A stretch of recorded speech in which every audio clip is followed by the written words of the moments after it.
Ah, je sens que cet épisode aurait pu franchement émouvoir s'il avait été mieux écrit, si les choses avaient été un petit peu mieux amenées. Et au bout du compte, on se retrouve, je trouve, avec un cas qui se remarque de plus en plus, c'est le fait que certains éléments viennent pour arranger un petit peu ce que l'auteur veut raconter dans l'ordre qu'il arrange, j'ai envie de dire.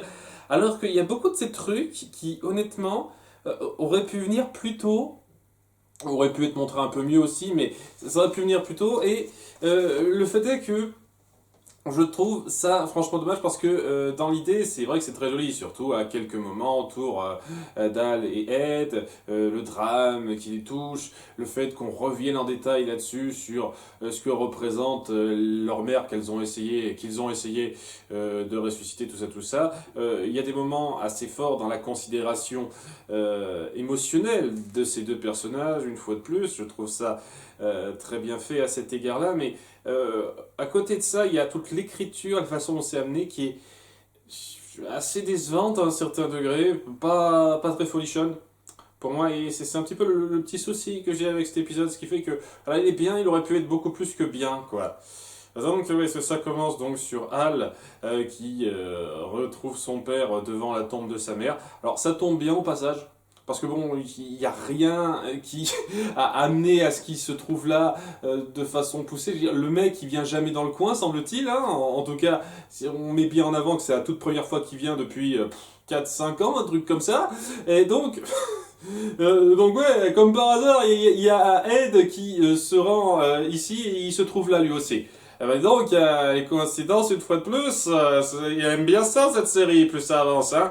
Et ça doit être pareil dans le manga, une fois de plus. Ouais, il se retrouve. Il y a le père d'Ed et Ed lui-même qui prennent ça un peu froidement. C'est-à-dire que bon, ils sont pas non plus à se jeter dessus, mais il y a cette considération assez basse de la part d'Ed envers Olenheim et de la part d'Olenheim envers Ed par rapport au fait que ce qu'il a voulu faire était assez stupide pour lui, c'était vraiment naïf. Hein, tu as voulu ressusciter un être humain, c'était idiot de ta part. Ce qui va amener donc cette espèce de petits froids supplémentaires entre eux parce que là ils supportent toujours pas, tandis que ouais, ils discutent avec la grand-mère de Winry de ce qui se passe, ils se sont plus vus depuis des lustres, mais il y a le bon vieux temps, je me souviens, où il dit rapidement à celle-là, je pense que Scal et Ed ont ramené n'était pas leur mère.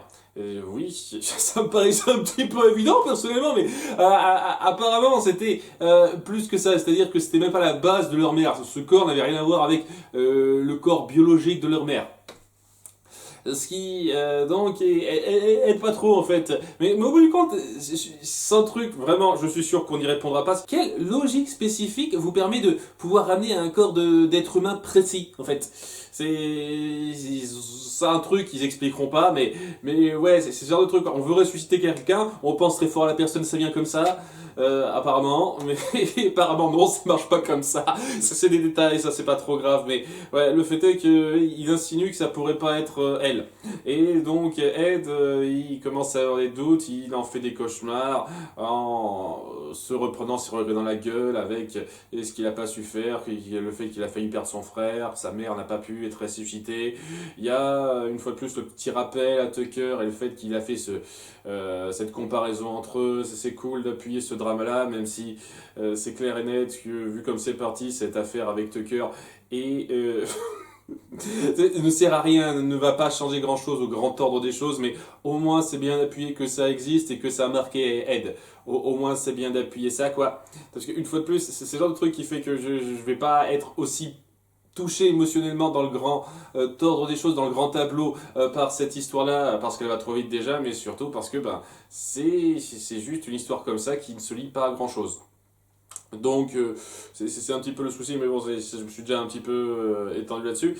Donc ouais, il y a ça qui vient dans les cauchemars d'Ed, tandis que parallèlement il y a Hal qui va raconter un petit peu ce qu'il sait à Ling, comme il lui avait promis dans l'épisode précédent, sur le fait qu'il peut être transmuté dans un corps.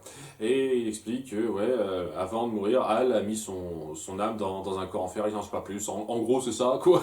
Donc il est bien avancé, Ling, et apparemment, il le prend pas plus mal que ça. Il dit, ah, c'est trop cool, ça doit être génial de pouvoir vivre éternellement dans un corps. Très bien, ok, curieux le gars, sans plus, mais...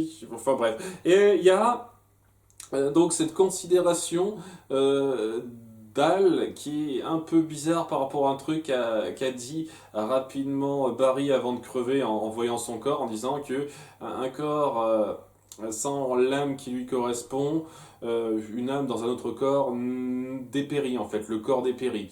Et le truc avec ça, c'est que quand il l'a dit, Barry, ça me paraissait clair qu'il disait ça par rapport à un corps de chair.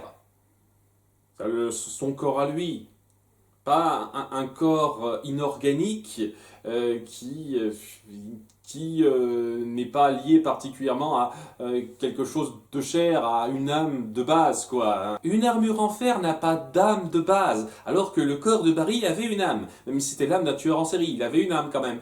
Donc, ouais, c'est la différence. Ça me paraissait évident.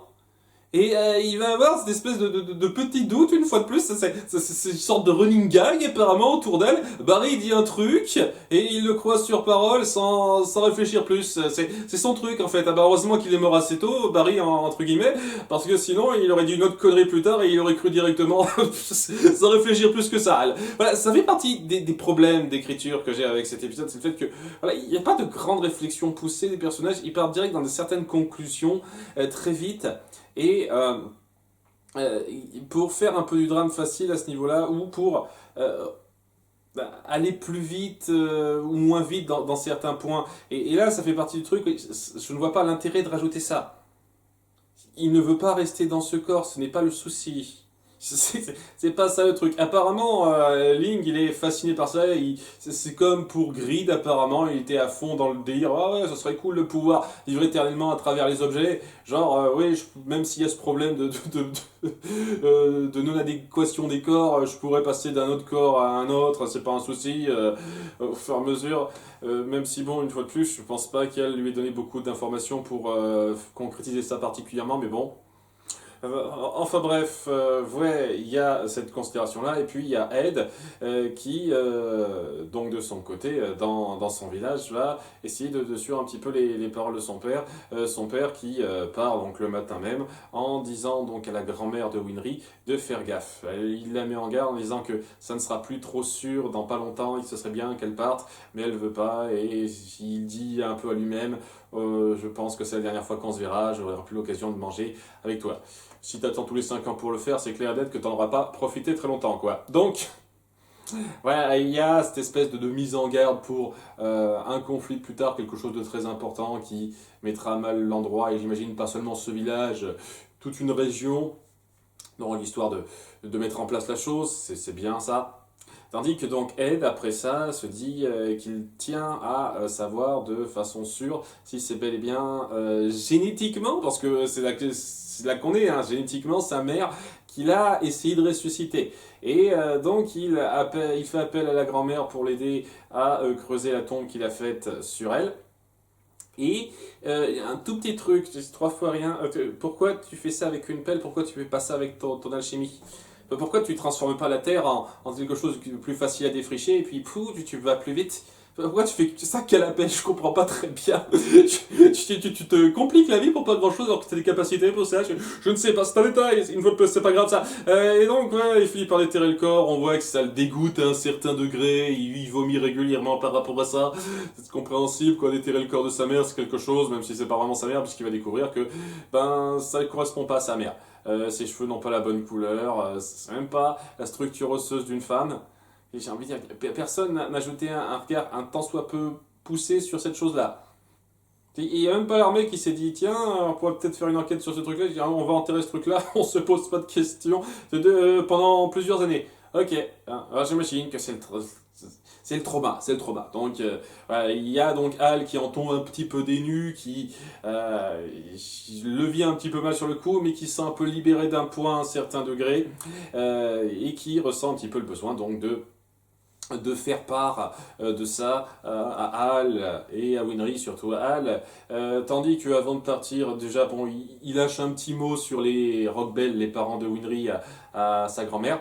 Ça aurait été cool qu'il le fasse à Winry elle-même quand il la revoit, mais c'est bien de le faire au moins à sa grand-mère. C'est cool de préciser qu'il a eu des informations sur eux. Peut-être plus tard, peut-être que d'ici 1 ou 2 épisodes, il le dira à Winry. Mais pour l'instant, il n'y pense pas. Hein, mais bon.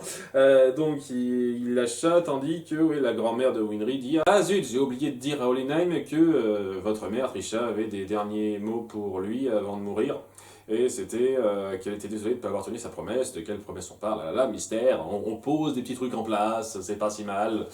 Je sais pas, peut-être que c'est quelque chose de pas très poussé, juste de pouvoir vivre éternellement avec lui. Peut-être que aussi était un petit peu la recherche de la pierre philosophale à un certain degré, et de l'immortalité. Tout le monde fait la recherche de l'immortalité, c'est pas impossible, quoi. C'est le truc, là, c'est le point de recherche principal de la plupart des protagonistes, des personnages mis en avant. Donc, ouais, on met un petit peu en place ça, tandis qu'Hal finit par rentrer. Il y a une scène gaguesque avec Link qui sert toujours à rien, quoi. Sérieusement, j'attends de voir à un quelconque moment l'instant où il deviendra un tant soit peu intéressant. Parce que je le trouve chiant, quoi. C'est le gars qui est derrière à sourire, hey, tu es intéressé par ce qui ça, mais qui sert à rien, quoi. À part relayer des informations que n'importe qui aurait pu relayer à un certain degré, quoi. J'attends de voir, hein. Pour l'instant, Link, j'en ai rien à foutre du personnage, totalement à un niveau, quoi. Enfin bref, il finit par rapporter ce qu'il sait à Hal. En s'asseyant, en lui disant donc, ce qu'il sait sur sa mère et le fait que c'est pas elle. Durant la conversation, alors là je vais en parler parce que ça c'est une preuve flagrante du fait que l'humour est objectivement mal dosé dans cette série. Hein, les gens disent c'est subjectif. Je commence à en avoir marre de dire ça. L'humour c'est subjectif. L'humour ça a des degrés de finesse et de recherche. Que ça nous plaise ou pas, oui, ok, c'est l'appréciation de l'humour qui est subjective. Par contre, l'humour, il est plus ou moins recherché.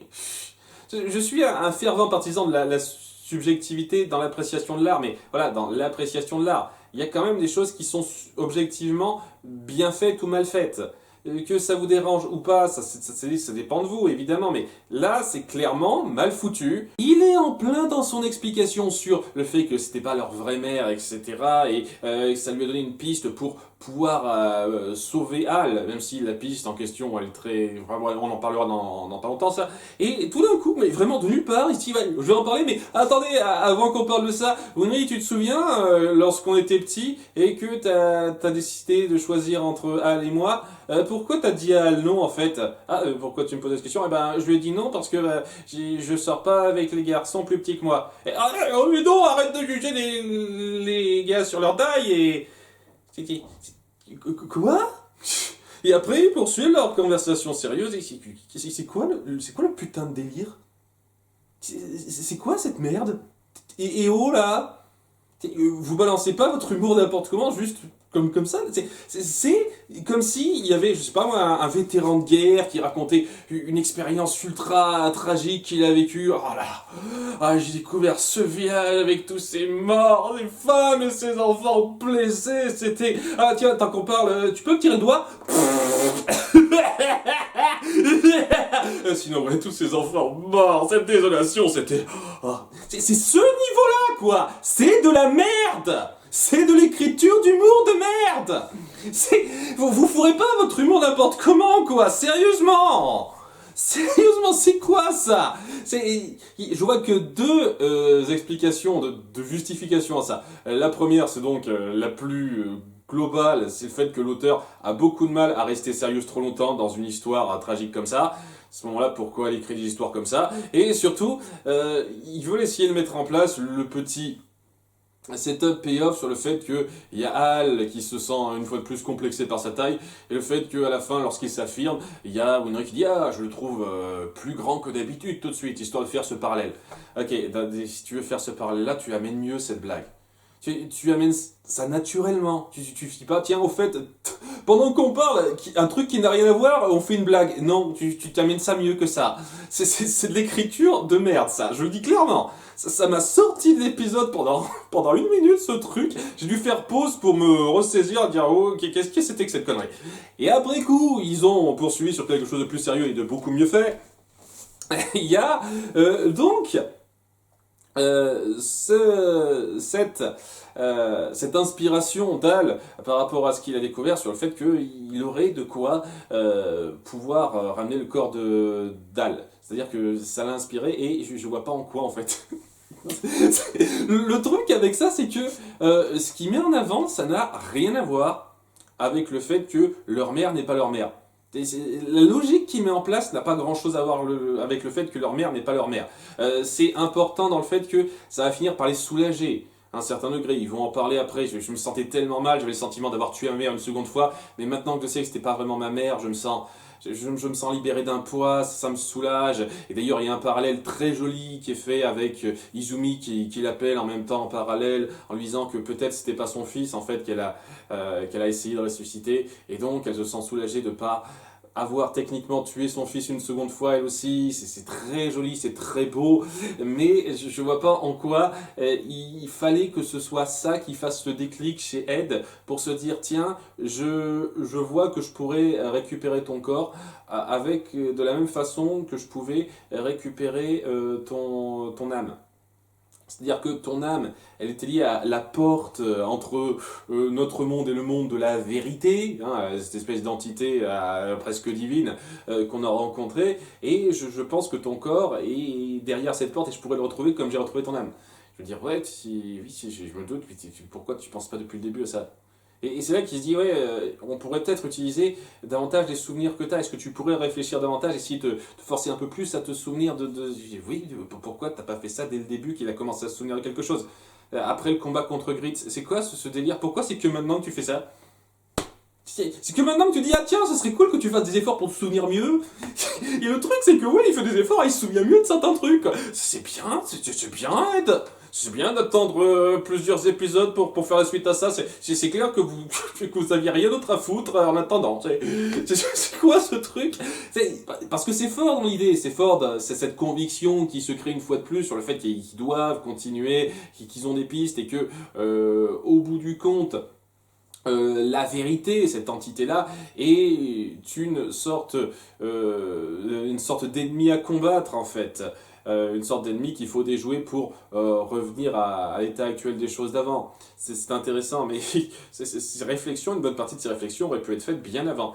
Et pourquoi c'est que maintenant? Parce que je sais pas, ça a arrangé le scénario, on voulait pas faire ça tout de suite. Ça aide pas, ça aide pas. Alors que j'apprécie beaucoup ce que vous voulez mettre en place. Le fait que on regagne du poil de la bête avec cet objectif plus clair à atteindre et le fait que ça nous lance sur une petite piste, une piste un peu vague encore parce que voilà, ils se disent il y a moyen de contacter cette entité et de la mettre face à ces contradictions. Le fait qu'au bout du compte, il n'a absolument rien promis, rien fait de ce qu'il a promis. Ce n'était pas proche une seule seconde de leur mère. Et toutes les tentatives de résurrection qui ont été faites, apparemment, n'ont jamais été proches de ça. C'est intéressant. Mais oui, au-delà de ça, une bonne partie des pistes qui sont mises en place sont pas bien fichues. Notamment le fait que, par exemple, à moitié composé que Hal et Ed ont invoqué, en fait, il n'y avait pas d'âme dedans. La seule âme qu'il y avait, c'était celle d'Hal, en fin de compte, qui n'était pas partie totalement de l'autre côté de la porte. C'est pour ça que c'est un petit peu bizarre, mais c'est grâce à ça qu'il a pu la retrouver tout de suite, parce qu'elle était encore fraîche et à disponibilité juste à côté. Sans doute. C'est encore un peu vague, mais ça justifie un petit peu mieux pourquoi il a pu récupérer cette âme plus facilement que n'importe quelle âme lambda quelconque de n'importe qui d'autre, quoi. J'avoue que c'est une meilleure explication à ça.